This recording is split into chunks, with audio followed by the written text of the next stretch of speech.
those of whom who are interested in artificial intelligence and blockchain.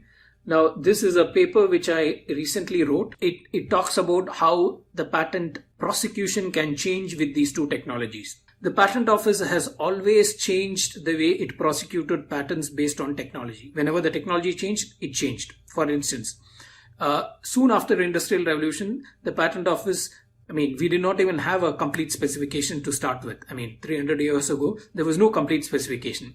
People took models to the office, small working models to the Patent Office. The Patent Office will look at it and grant patents. Now, there, the embodiment was a miniature working model. And that was the technology of the times. The technology of the times made it easier to make miniature working models.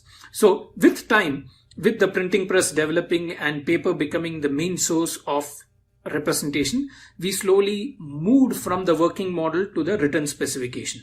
So when technology changed, the representation and prosecution also changed.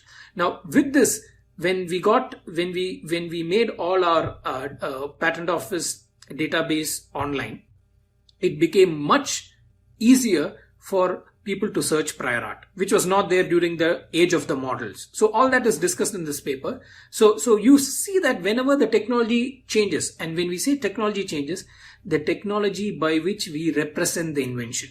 Okay, earlier it was miniature models, then came the written description. Now, with AI and blockchain, the way in which patents could be represented could change drastically. And this is slightly futuristic. You can read the paper, and all of you will be interested because you may have this concern that how AI and blockchain will affect the patent prosecution and a patent agent's practice. So it gives you some glimpses.